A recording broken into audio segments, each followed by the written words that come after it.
মদিজুনিয়া foundation school and কলেজের online ক্লাসে স্বাগত। প্রিয় শিক্ষার্থীরা, আজকে আমরা কথা বলবো দ্বাদশ শ্রেণীর সমাজ বিজ্ঞান প্রথম পত্রের অষ্টম অধ্যায় নিয়ে। দেখো, আমাদের অষ্টম অধ্যায়ের নাম হচ্ছে সামাজিক স্তর বিন্যাস ও অসমতা।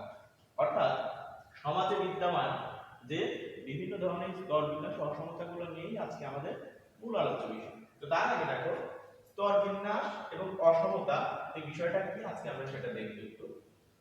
স্তর বিন্যাসের ইংরেজি শব্দ হচ্ছে স্ট্র্যাটিফিকেশন। দেখো,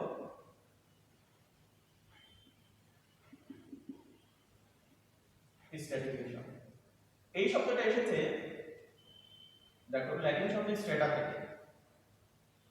এই স্ট্রেটা মানে হচ্ছে স্তর। এই স্ট্রেটা শব্দটা আবার ব্যবহার হতো, দেখো, জিওগ্রাফিতে। জিওগ্রাফি বা যেটাকে আমরা ভূগোল বলছি বা ভূবিজ্ঞান। অর্থাৎ ভূবিদ্যাতে মাটির বিভিন্ন স্তর বোঝানোর জন্য প্রথম স্ট্রেটা শব্দটা ব্যবহার হয়। মাটির স্তর বলতে কেমন? যেমন তুমি একটা সদ্য খননকৃত পুকুরে যদি যাও, তাহলে দেখবা যে মাটির বিভিন্ন স্তর বা মাটির বিভিন্ন লেভেল রয়েছে। এই লেভেলকে বোঝানোর জন্য প্রথম স্ট্রেটা শব্দটা জিওগ্রাফি বা ভূবিদ্যাতে ব্যবহার হয়। পরবর্তীতে সমাজবিজ্ঞানীরা যেহেতু দেখলো যে মানব সমাজের মধ্যেও বিভিন্ন বিষয়গত দিক দিয়ে মানুষের যে স্তর বিন্যাস রয়েছে, এই স্তর বিন্যাস বোঝানোর জন্য পরবর্তীতে সমাজবিজ্ঞানে স্ট্র্যাটিফিকেশন বা স্ট্রেটা শব্দটা ব্যবহার করা। আর সেই থেকে দেখো, এই সোশ্যাল স্ট্র্যাটিফিকেশন, সামাজিক স্তর বিন্যাস বলতে পরবর্তীতে সোশ্যাল স্ট্র্যাটিফিকেশনকে বোঝানো হয়ে থাকে। সোশ্যাল স্ট্র্যাটিফিকেশন বা যেটাকে বলা হচ্ছে সামাজিক স্তর বিন্যাস। এবং আরেকটা হচ্ছে অসমতা। অসমতার ইংরেজি শব্দ হচ্ছে, দেখো, ইনইকুয়ালিটি।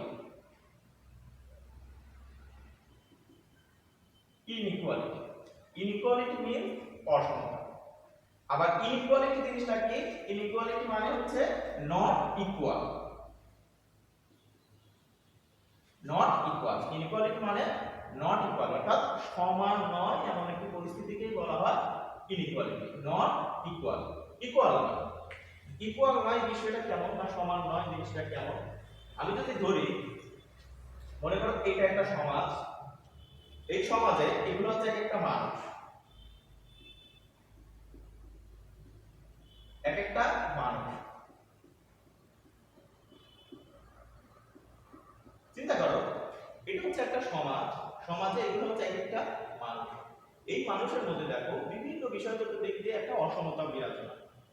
কি হতে পারে অসমতা? যেমন শিক্ষার দিক দিয়ে অসমতা হতে পারে, ফিনান্সিয়াল দিক দিয়ে অসমতা হতে পারে, ধর্ম পালনের দিক দিয়ে অসমতা হতে পারে, বর্ণের দিক দিয়ে অসমতা হতে পারে, তাদের স্ট্যাটাসের দিক দিয়ে অসমতা হতে পারে। মানে বহুবিধ কারণ রয়েছে মানুষের মধ্যে অসমতা তৈরি হওয়ার। তো বলা হচ্ছে, দেখো, দেখো, কেউ একজন ব্যক্তি, আমি যদি অর্থনৈতিক দিক দিয়ে বিবেচনা করি, কেউ একটা সমাজে অনেক ধনী, দেখো তার পাশে একজন অপেক্ষাকৃত অনেক নিম্ন শ্রেণীর মানুষ রয়েছে। তো আমি যদি ধর্ম বিশ্বাসের উপর ভিত্তি করে চিন্তা করি, কেউ একজন অনেক অধিক ধর্ম পালন করে, আবার কেউ একজন দেখে তার অপেক্ষাকৃত মানে খুব কম ধর্ম পালন করে, অর্থাৎ কম রিলিজিয়াস কাজকর্ম প্র্যাকটিস করে। তো সেই হিসেবে বলা হচ্ছে মানুষের মধ্যে যে কোনো বিষয়গত দিক দিয়ে তুমি যদি বিবেচনা করো, তাহলে মানুষের মধ্যে বিভিন্ন বিষয়ে যে অসমতাটা রয়েছে সেটা আজকে আমরা দেখবো এই অধ্যায়ের মধ্যে। দেখো, তো প্রথমে আমরা স্তর বিন্যাস নিয়ে আরেকটু ডিটেইলস কথা বলি। স্তর বিন্যাসের সংজ্ঞায় দেখো, সমাজবিজ্ঞানী সরকিনা, সমাজবিজ্ঞানী সোশ্যালিস্ট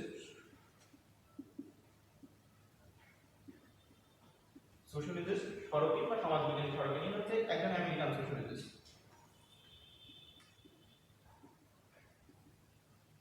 দেখো, আমেরিকান সোশ্যালিস্ট সরকিন স্তর বিন্যাসের সংজ্ঞায় বলেছেন যে সমাজে বিদ্যমান ভিন্নতাই হচ্ছে সামাজিক স্তর বিন্যাস, বা সমাজের উচ্চ নিচ শ্রেণীর মধ্যে বিদ্যমান ভিন্নতাই হচ্ছে স্তর বিন্যাস। জিনিসটা লক্ষ্য করো, উচ্চ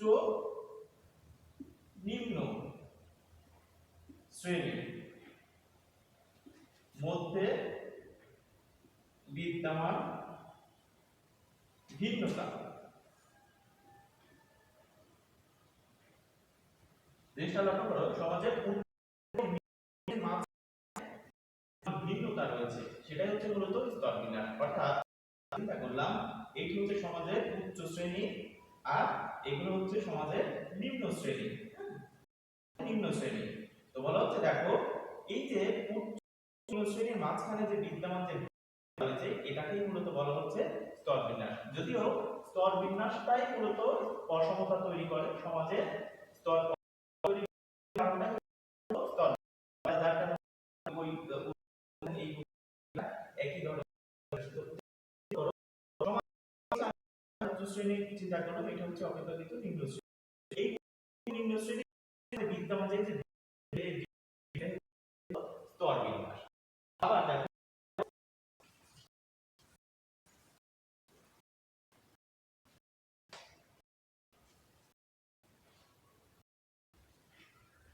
আবার দেখো কিংসলে ডেভিস এবং উইলবার্ট মুর সমাজ ডেভিস ডেভিস এবং মুর, আচ্ছা এই পুরো নামটা হবে দেখো কি KINGSLEY কিংসলে ডেভিস আর এটা হচ্ছে উইলবার্ট মুর। হ্যাঁ অর্থাৎ কিংসলে ডেভিস উইলবার্ট মুর এই দুইজন পুরো নাম Kingsley Davis and Wilbert Moore. ওনারা সমাজবিজ্ঞানের স্ট্র্যাটিফিকেশন বা স্তর বিন্যাসের সংজ্ঞা দিয়েছে সমাজে বিদ্যমান ভিন্নতা স্তর সংখ্যার সাথে সামঞ্জস্য বলতে কাজে ভিত্তি করে স্তর বিন্যাস আমাদের বিজ্ঞান হচ্ছে মূলত স্তর কাজের উপর ভিত্তি করে। কাজের উপর এটা কেমন যেমন সমাজে কেউ হয়তো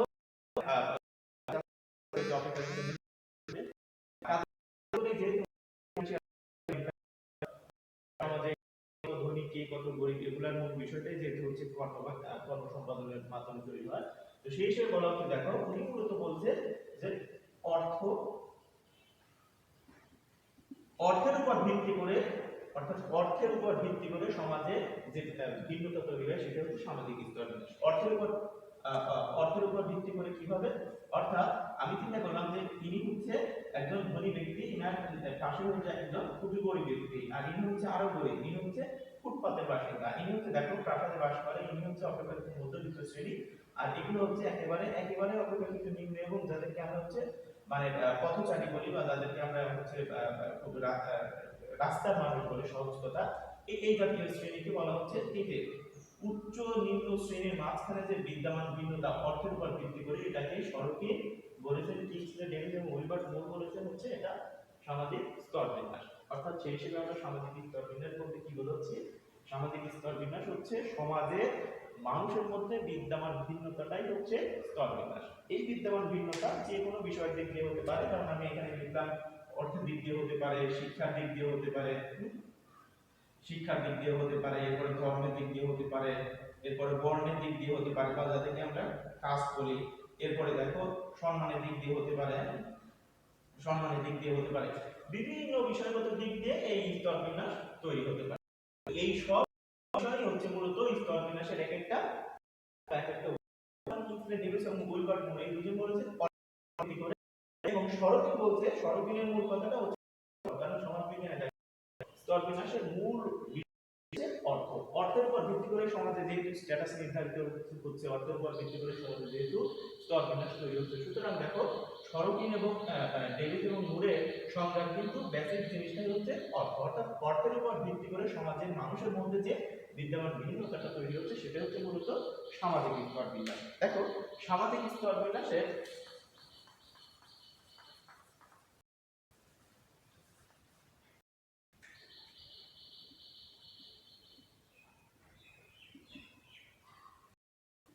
সোশ্যাল স্ট্র্যাটেজি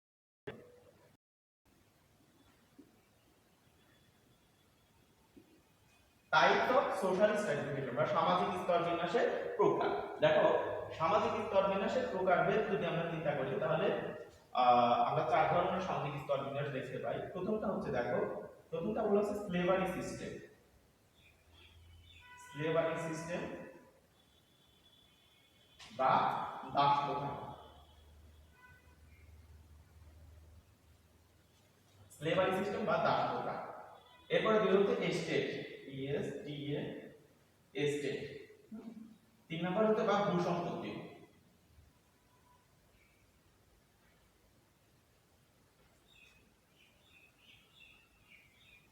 তিন নাম্বার হচ্ছে দেখো, তিন নাম্বার হচ্ছে কাস্ট সিস্টেম।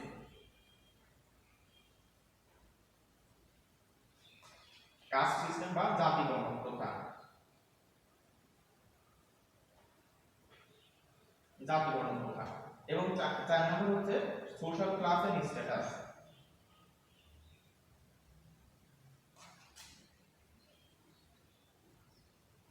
স্ট্যাটাস বা সামাজিক শ্রেণীমর্যাদা, সামাজিক শ্রেণীমর্যাদা। তো সোশ্যাল স্ট্র্যাটিফিকেশনকে আমরা মূলত এই চার ধরনের ভিত্তিতে বা চার ধরনের টাইপে মূলত ব্যাখ্যা করতে পারি। তো প্রথমটা নিয়ে আমরা দেখো কথা বলি। আমরা যখন আমরা কার্ল মার্ক্সের আলোচনা করেছি, দেখো কার্ল মার্ক্সের আলোচনা আমরা যখন হচ্ছে প্রিমিটিভ সোসাইটির কথা বলেছি বা কার্ল মার্ক্স সমাজকে যে ধরনের স্তরে ভাগ করেছে, এর প্রথম স্তরটা ছিল হচ্ছে প্রিমিটিভ সোসাইটি। তো প্রিমিটিভ সোসাইটির পরের সোসাইটিটা হচ্ছে স্লেভারি বা দাস নির্ভর সমাজ ব্যবস্থা। দেখো এখানে এই জিনিসটা আমি বুঝিয়ে দিচ্ছি।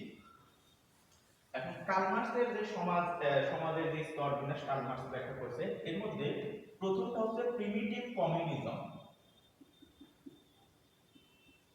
Primitive communism society. দেখো এটা হচ্ছে মানব সমাজের প্রথম স্তরটা হচ্ছে আদি সাম্যবাদী সমাজ ব্যবস্থা। এটা কার্ল মার্ক্স বলেছেন। এটা আমি যদি বলি মর্গান, মর্গানের দ্য অ্যানসিয়েন্ট সোসাইটি বইতে তোমরা পাবা, দ্য অ্যানসিয়েন্ট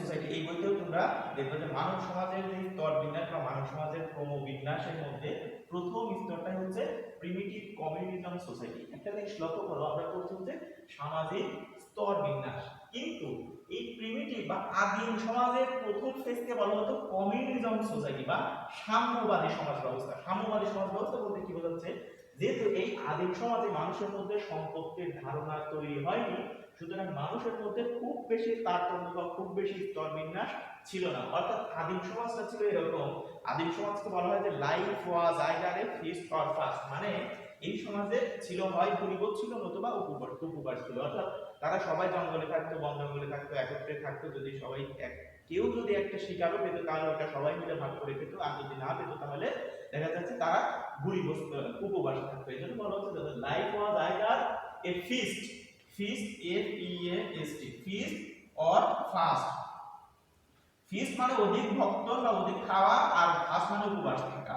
হয় যদি তারা শিকার পেত বা শিকারি করতে পেত তাহলে তারা অধিক পরিমাণে আনন্দ ফুর্তি করে খেত, আর যদি শিকার করতে না পারতো তাহলে তারা উপবাসে থাকতো। এই সবার মধ্যে এই প্রথাটাই মূলত বিরাজমান ছিল, যেহেতু তখনও উৎপাদন ব্যবস্থা, তখনও কৃষি ব্যবস্থা, তখনও কোনো ধরনের মানে এক্সট্রা প্রোডাকশনের কোনো সুযোগ তৈরি হয়নি। যার কারণে এই আদিম সমাজকে বলা হচ্ছে কমিউনিজম বা আদিম সমাজের অবস্থাটা ছিল, আদিম সমাজের মানব সমাজের অবস্থা ছিল এরকম সমতা ভিত্তিক ছিল। যার কারণে দেখো যেহেতু সমতা ভিত্তিক ছিল সেহেতু এই সমাজে স্তর বিন্যাস লক্ষ্য করা যায় না। এবং এই সমাজের পরবর্তী সমাজটা হচ্ছে স্লেভারি সিস্টেম। দেখো স্লেভারি সিস্টেম, এই স্লেভারি সিস্টেমে আমরা দেখি যে স্লেভারি সিস্টেমে দাস মালিক,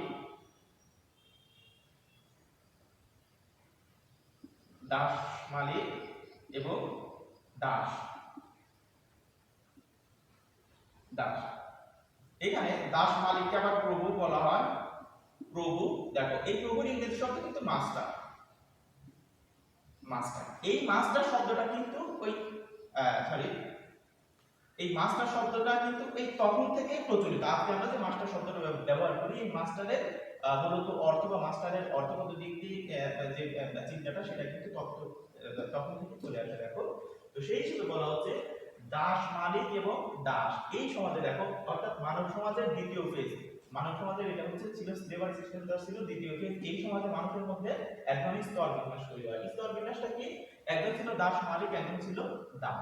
দাস মালিক যিনি ছিল তার নিয়ন্ত্রণে ছিল দাস। দাস সম্পর্কে প্রথমে যদি বলি যে দাসদের আমরা বর্তমানে যেমন হচ্ছে গৃহপালিত বিভিন্ন পশু পালন করি, তো দাস মালিকের কাছে দাসটা ছিল অনেকটা গৃহপালিত পশুর মতো। অর্থাৎ পশুর যেমন চাওয়া পাওয়ার খুব বেশি বিষয় থাকে না, তাকে শুধু খাদ্য দিয়েই আমরা তাকে তুষ্ট রাখি বা তার অন্য কোনো ধরনের নিড আমরা পূরণ করার দিকে যথেষ্ট নজর দিই না। তো দাস মালিকদের কাছে দাস ছিল অনেকটা ওই রকম।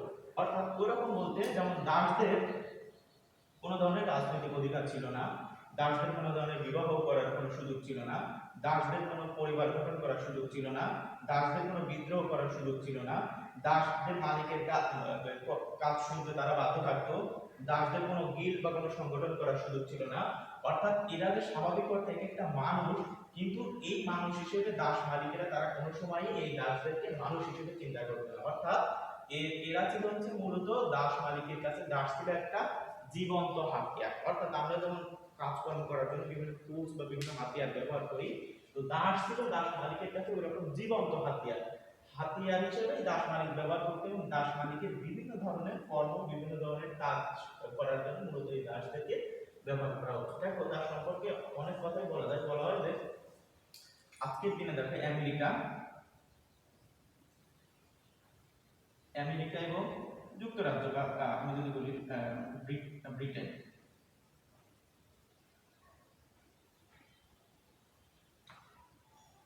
যুক্তরাজ্য এবং ব্রিটেনে যে সভ্যতা, মূলত এই সভ্যতাটা মূলত কি বলে গড়েই উঠেছে মূলত দাসের উপর ভিত্তি করে। এখানে বলা হয় দেখো বিশেষ করে আমরা যদি ব্রিটেনের কথা বলি, ব্রিটেনের দেখো এই দাস ছিল হচ্ছে আফ্রিকার দাস এবং ইন্ডিয়া বা আমাদের সাবকন্টিনেন্ট বা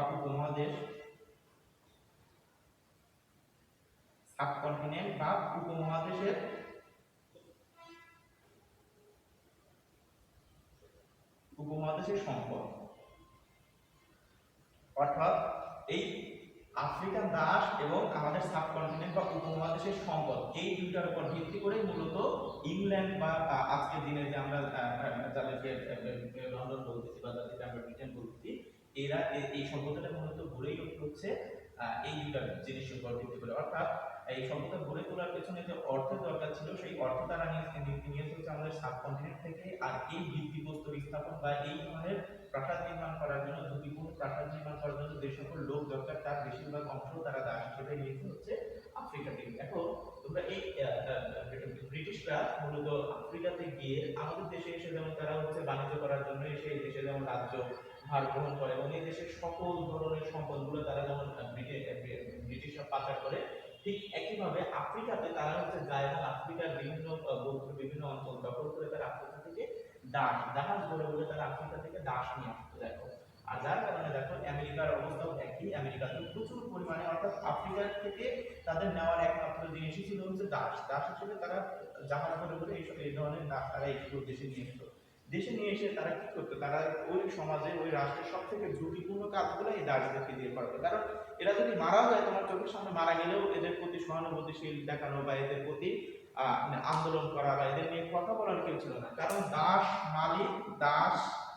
মালিকের সকল ধরনের কাজ করতে বাধ্য। কাজ করতে করতে যদি দাস মারাও যায়, তাহলে সেটা হচ্ছে দাস মালিকের জন্য দাসের একটা দায়িত্বই হবে। অর্থাৎ দাস কাজ করতে করতে যদি দাস মালিকের সামনে মারাও যায়, তারপর ধরে নিতে হবে যে সে দাস মালিকের কর্ম সম্পাদনই করছে। তো এই যে দাসটা মারা গেল, এর জন্য কোনো ধরনের আন্দোলন বা কোনো ধরনের কথা বলার সুযোগ ছিল না। যার কারণে দেখো আমরা আব্রাহাম লিঙ্কনের নাম শুনছি, আমেরিকার 16তম প্রেসিডেন্ট। আমেরিকান 16তম প্রেসিডেন্ট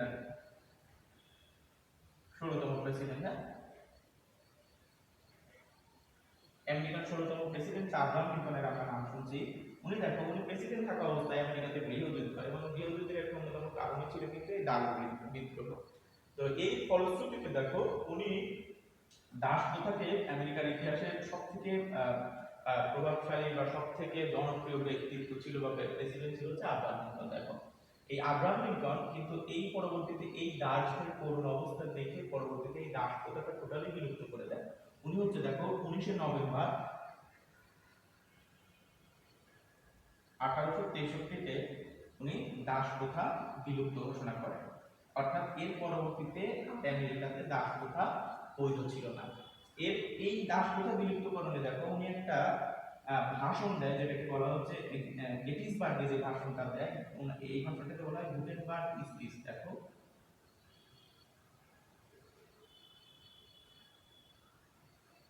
গুটেনবার্গ স্পিচ, যেটা মূলত গেটিসবার্গে অবস্থিত। এই গুটেনবার্গ স্পিচে দেখো উনি এটা বলা প্রয়োজন যে পৃথিবীর ইতিহাসে যে কয়েকটা ভাষণ আছে সেই কয়েকটা ভাষণের মধ্যে এই গুটেনবার্গ স্পিচ বা আব্রাহাম লিঙ্কনের যে গেটিসবার্গের যে ভাষণটা দেয় সেই ভাষণটা হচ্ছে অধিক জনপ্রিয় এবং সবথেকে প্রভাবশালী একটা ভাষণ। খুবই স্বল্প পরিমাণ ভাষণ দিয়েছিল। দেখো এটা 1 মিনিট 53 সেকেন্ডে উনি ভাষণ দেয়। 271/271, কারণ প্রথম দিনবাদে উইকিপিডিয়াতে যেমন তোমরা দেখলে পাবা ওখানে 271টা আছে, আবার অনেক জায়গায় 273টা শব্দ উনি উচ্চারণ করেন।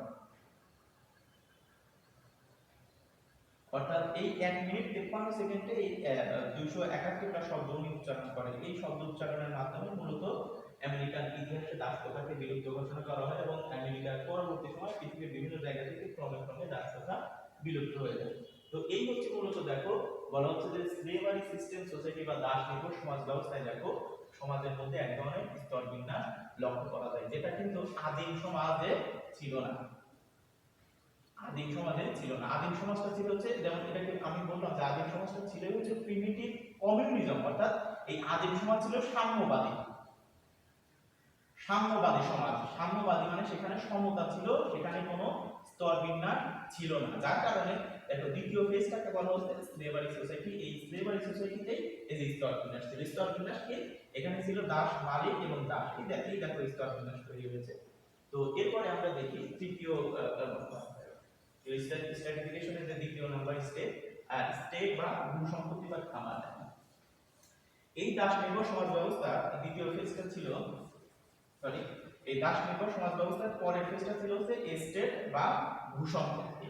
এস্টেট সোসাইটিটা কি?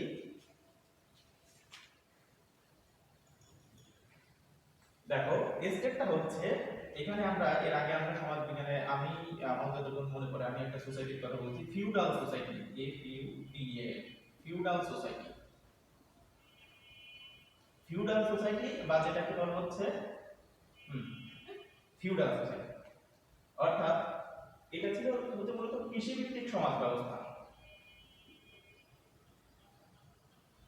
ফিউডাল সোসাইটি মানে কৃষিভিত্তিক, কারণ ফিউডাল শব্দটা আসছে দেখো ফিউড থেকে, এফইউডি, ফিউড। এই ফিউড মানে একখণ্ড জমি। ফিউড মানে হচ্ছে একখণ্ড জমি, অর্থাৎ একখণ্ড জমিকে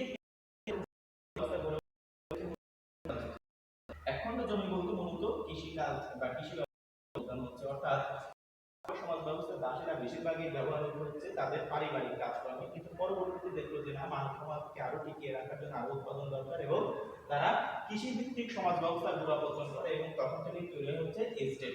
এস্টেট মানে ভূসম্পত্তি, ভূ মানে ভূমি, সম্পত্তি অর্থাৎ ভূমি ভিত্তিক যে সম্পত্তি বা সম্পত্তির ধারণা এবং খামার, অর্থাৎ ভূসম্পত্তি বা খামার।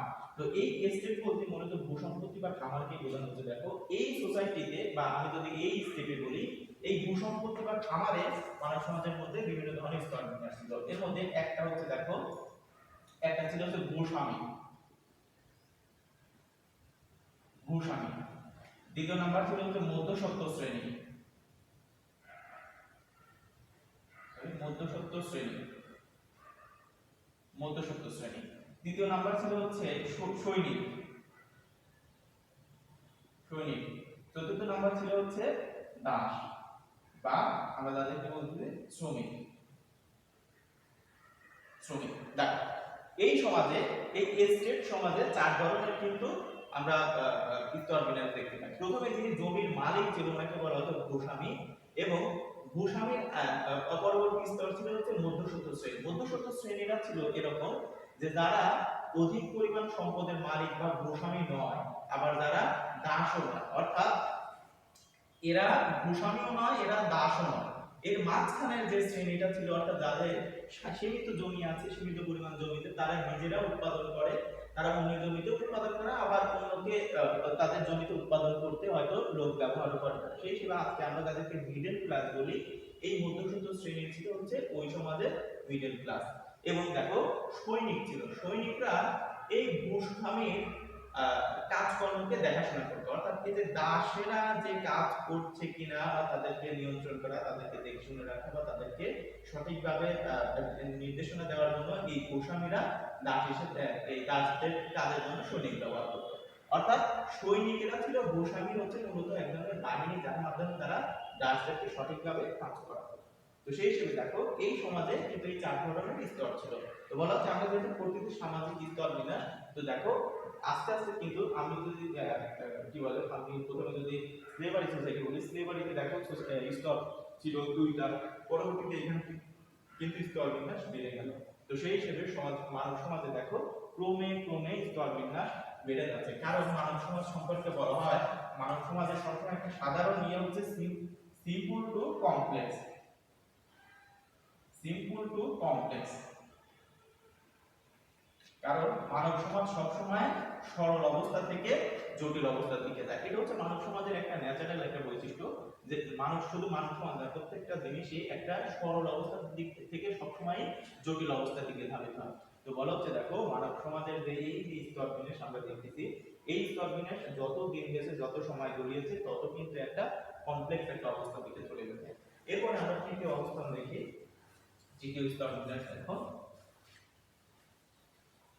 সামাজিক স্তর বিন্যাসের তৃতীয় টাইপটা হচ্ছে কাস্ট সিস্টেম বা জাতি বর্ণ প্রথা। দেখো জাতি বর্ণ প্রথা, এই জাতি বর্ণ প্রথা সম্পর্কে যদি বলতে যাই, প্রথমেই যেটা চলে আসে সেটা হচ্ছে আমাদের উপমহাদেশে দেখো বর্তমান পৃথিবীতে প্রায় এখনো 35,000 দেখো কাস্ট সিস্টেম রয়েছে, 35,000 কাস্ট সিস্টেম রয়েছে। কিন্তু এই কাস্ট সিস্টেমগুলো থাকলেও মূলত সবথেকে বেশি যে জিনিসটা আলোচিত হয় সেটা হচ্ছে হিন্দু সমাজ বা আমাদের এই উপমহাদেশে বিশেষ করে যে জাতি বর্ণ প্রথা রয়েছে, সেটাই হচ্ছে মূলত এই সামাজিক স্তর বিন্যাসের একটা কারণ। এটা মূলত অনেকটা ধর্মীয় বিষয় বা অনেকটা দৃষ্টিগোচর বা দৃষ্টি জনিত একটা ব্যাপার, মানে ইমেজগত একটা বিষয় হচ্ছে কাস্ট সিস্টেম। কাস্ট সিস্টেম জিনিসটা কি, অর্থাৎ ধর্মের উপর ভিত্তি করে মানব সমাজের যে স্তর বিন্যাস তৈরি হয়েছে সেটা হচ্ছে মূলত বা একটা ভেদা কিভাবে এখন হিন্দু সোসাইটিতে দেখো 4 ধরনের কাস্ট সিস্টেম রয়েছে। প্রথমটা হচ্ছে ব্রাহ্মণ,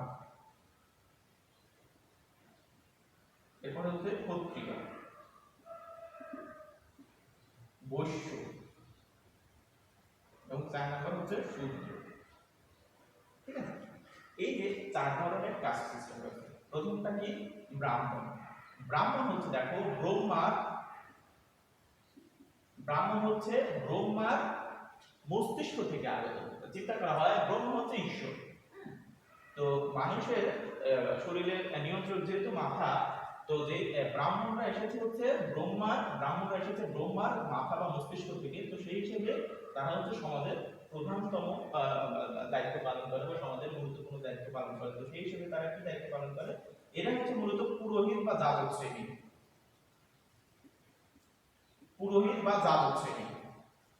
অর্থাৎ তুমি হিন্দু সমাজে দেখো ব্রাহ্মণরা হচ্ছে সমাজের হচ্ছে পুরোহিত বা যাজক শ্রেণী হচ্ছে ব্রাহ্মণ, কারণ এরা চিন্তা করা হয় যে এরা হচ্ছে আসছে ব্রহ্মার মাথা থেকে। এরপরে ক্ষত্রিয়রা হচ্ছে আসছে ব্রহ্মার বাহু থেকে, হাত থেকে আসছে।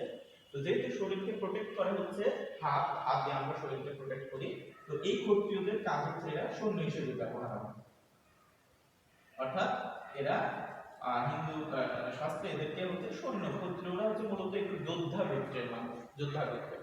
এবং বৈশ্য হচ্ছে দেখো, বৈশ্য বলা হয় যে কি বলে ব্রহ্মার হচ্ছে উরু থেকে এসেছে, উরু হাঁটু থেকে, যেহেতু আমরা হাঁটু থেকে শরীরকে হাঁটু দিয়ে ভর দিয়ে আমরা চলাচল করি, তো সেই হিসেবে এই বৈশ্যদের কাজ হচ্ছে মূলত কৃষিকাজ বা আমি কৃষিকাজ বলি বা উৎপাদনমূলক কাজ। কৃষিকাজ বা কোনো ধরনের উৎপাদনমূলক কাজ হচ্ছে বৈশ্যদের। এবং সর্বশেষ হচ্ছে শূদ্র। শূদ্ররা হচ্ছে ব্রহ্মার হচ্ছে পা থেকে, অর্থাৎ পায়ের যে তলানো থেকে মূলত আসছে শূদ্র। সমাজের সব থেকে নিচু স্তরের কাজ হচ্ছে করে হচ্ছে শূদ্ররা। নিচু স্তরের কাজ বলতে আমি বোঝাচ্ছি সব থেকে আমাদের সোসাইটিতে বা বর্তমান সোসাইটিতে আমরা যে কাজগুলোকে বলি হচ্ছে খুবই তুচ্ছ টাইপের কাজ এবং খুবই ক্ষীণ কাজ। সেই কাজগুলো আমি যদি বলি যে এরা হচ্ছে নাপিতের কাজ করে বা বিভিন্ন টোকারের কাজ করে বা বিভিন্ন ধরনের মুচির কাজ করে, এই ধরনের কাজগুলো আমরা হচ্ছে মূলত আমরা শূদ্র বলছি। তো একটা জিনিস লক্ষণীয় দেখো এখানে এই যে চারটা শ্রেণী আছে, ব্রাহ্মণের চলন সবসময় থাকবে ব্রাহ্মণের মধ্যে, অর্থাৎ ব্রাহ্মণ যিনি উনি ক্ষত্রিয়র মধ্যে আসবে না, অর্থাৎ ব্রাহ্মণ যিনি উনি ক্ষত্রিয় বা উনি বৈশ্য বা উনি শূদ্রর সাথে আসবে না। এরকম চিন্তা করা হয় অনেক সময়, দেখো এরকম শোনা যায় যে যেই রাস্তা দিয়ে ব্রাহ্মণ যেত, অর্থাৎ যে রাস্তা দিয়ে ব্রাহ্মণ যেত ওই রাস্তায় অন্য ধর্মের বৈশ্য ক্ষত্রিয় বা শূদ্র যেত না, অর্থাৎ যাওয়া নিষেধ ছিল। এই জন্য নিষেধ ছিল কারণ এই রাস্তা দিয়ে যদি, যে রাস্তা দিয়ে ব্রাহ্মণ ব্যবহার করলো ওই রাস্তা দিয়ে যদি অন্য বর্ণের লোক যেত তাহলে স্বাভাবিকত ওই রাস্তাটা চিন্তা করা হতো ওই রাস্তা না পাক, তখন তারা গঙ্গা জল ছিটিয়ে ওই রাস্তাটাকে পবিত্র করে আবার ব্রাহ্মণরা গমন করতো। এমনকি দেখো ব্রাহ্মণের শরীরে অন্য গোত্রের মানুষের ছায়া লাগাটাকে পাপ মনে করা হতো, অর্থাৎ ব্রাহ্মণের শরীরে অন্য কোনো গোত্রের ছায়া লাগতে পারবে না। এই চিন্তাটা ছিল হচ্ছে দেখো তৎকালীন হিন্দু সমাজে এই ধরনের জাতি বর্ণ প্রথাটা হচ্ছে খুব বেশি পরিলক্ষিত ছিল। যদিও একটা জিনিস বলা দরকার, যদিও হিন্দু সমাজের মধ্যে খুব জোরালোভাবে এখন কাস্ট সিস্টেমটা থাকলেও দেখো মুসলিমদের মধ্যে খুব বেশি যে নেই ব্যাপারটা এরকম না। আমি যদি বলি মুসলিমদের মধ্যে দেখো আশরাফ এবং আত্রাফ, মুসলিমদের মধ্যেও যেটা আছে আশরাফ এবং আত্রাফ। আশরাফ আত্রাফ হচ্ছে মূলত আশরাফ আমরা বলি সমাজের উচ্চ স্তর এবং আত্রাফ হচ্ছে অপেক্ষাকৃত নিম্ন স্তর।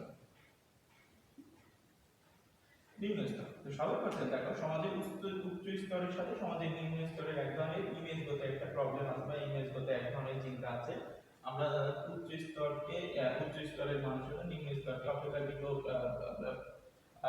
কি বলে অপেক্ষাকৃত খুবই নিচু স্তর হিসেবে চিন্তা করে। এই যে একটা চিন্তাগত বিষয় মূলত মুসলিমদের মধ্যে কাস্ট সিস্টেম হিসেবে পরিগণিত হয়। যদিও বর্তমানে আশরাফ আত্রাফের বিষয়টা খুব বেশি লক্ষণীয় না, কিন্তু তারপরেও দেখো আমরা যদি বলি যে যেমন আমি দেখলাম যে চৌধুরী, এই চৌধুরী বলতে আমরা সমাজের উচ্চ স্তরকে বুঝি। আবার দেখো এই উচ্চ স্তরের মানুষেরা অপেক্ষাকৃত যাদের নিম্ন স্তরের মানুষ আছে তাদের সাথে কিন্তু এক ধরনের মানে চিন্তাগত দিক থেকে এক ধরনের মনোমালিন্য তৈরি হয়, যেটা হচ্ছে মুসলিমদের সমাজে এক ধরনের কাস্ট সিস্টেম। যদিও বলা প্রয়োজন মুসলিমদের সমাজে এই কাস্ট সিস্টেমটা খুব বেশি গুরুত্বপূর্ণ বা খুব বেশি চোখে পড়ার মতো না, তবে কাস্ট সিস্টেমের কথা বললেই মূলত হিন্দু সমাজের মধ্যে যে চার ধরনের জাতি বর্ণ প্রথা রয়েছে সেগুলাই হচ্ছে আলোচনায় চলে আসে। তো দেখো সর্বশেষ আমরা কথা বলবো সোশ্যাল ক্লাস এন্ড স্ট্যাটাস। আমাদের ছিল 4 নম্বরটা ছিল হচ্ছে সামাজিক শ্রেণী মর্যাদা বা social class and status. Social class and status অর্থাৎ দেখো সমাজে বিভিন্ন ধরনের শ্রেণী এবং পদমর্যাদা রয়েছে। সমাজে কি ধরনের পদমর্যাদা রয়েছে দেখো, কালমার্ক্সের কথা যদি বলি, কালমার্ক্স হচ্ছে সমাজে 3 ধরনের পদমর্যাদার কথা বলেছে। একটা হচ্ছে আপার ক্লাস, একটা হচ্ছে মিডল ক্লাস,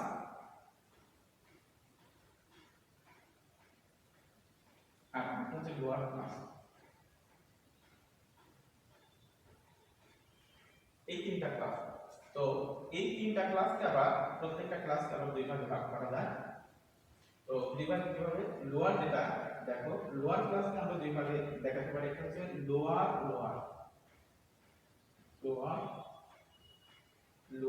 ক্লাস বা নিম্নবিত্ত শ্রেণী। দ্বিতীয় নম্বর হচ্ছে আপার লোয়ার ক্লাস।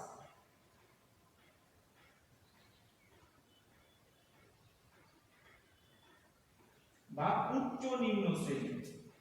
একটা হচ্ছে নিম্ন শ্রেণী, একটা হচ্ছে উচ্চ নিম্ন শ্রেণী। নিম্ন শ্রেণী, একটা হচ্ছে দেখো একটা হচ্ছে লোয়ার মিডল ক্লাস,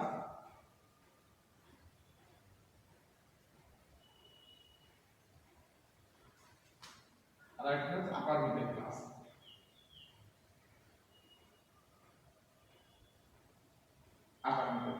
বা একটা হচ্ছে নিম্ন মধ্যবিত্ত, আর এটা হচ্ছে উচ্চ মধ্য। উচ্চমধ্য। ঠিক একইভাবে এটা হচ্ছে আপার, একটা হচ্ছে আপার ক্লাস,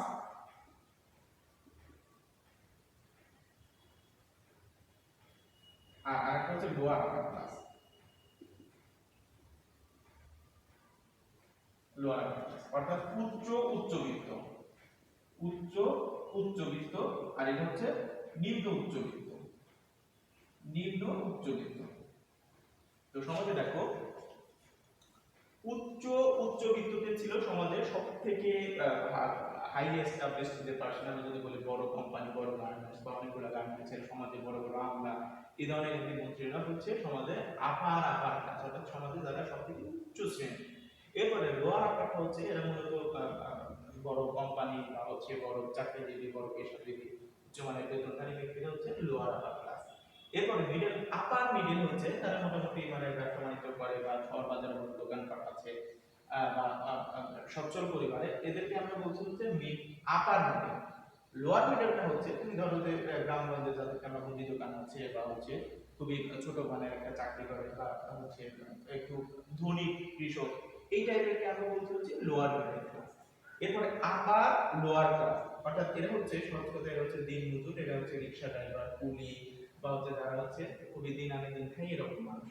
এরপরে লোয়ার ক্লাসকে বলছি যাদের জীবন বাস অন্যের উপর নির্ভরশীল, ভিখারি, ভিক্ষুক বা যারা হচ্ছে যাদেরকে আমরা টুকাই বলি, তুমি দিলে খাবে না দিলে না খাবে, এই ধরনের শ্রেণীকে আমরা বলছি লোয়ার ক্লাস। তো দেখো সেই হিসেবে এই যে সোশ্যাল ক্লাস অর্থাৎ সামাজিক শ্রেণীর মধ্যে দেখো এক ধরনের মানে স্তর বিন্যাস কাজ করছে। এবং সর্বশেষ হচ্ছে স্ট্যাটাস।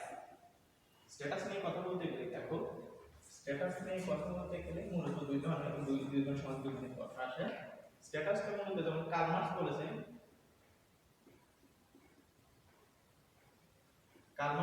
মানুষের স্ট্যাটাস নির্ধারিত হচ্ছে ইকোনমির উপর ভিত্তি করে। ইকোনমির উপর ভিত্তি করে মূলত মানুষের স্ট্যাটাস তৈরি হয়, এটা হচ্ছে কার্ল মার্কসের থিওরি। আর ম্যাক্স ওয়েবার বলতেন, দেখো ওয়েবার বলছেন, ম্যাক্স ওয়েবার, ঠিক আছে, ম্যাক্স ওয়েবার বলছে মানুষের স্ট্যাটাস তৈরি হচ্ছে পাওয়ারের উপর ভিত্তি করে,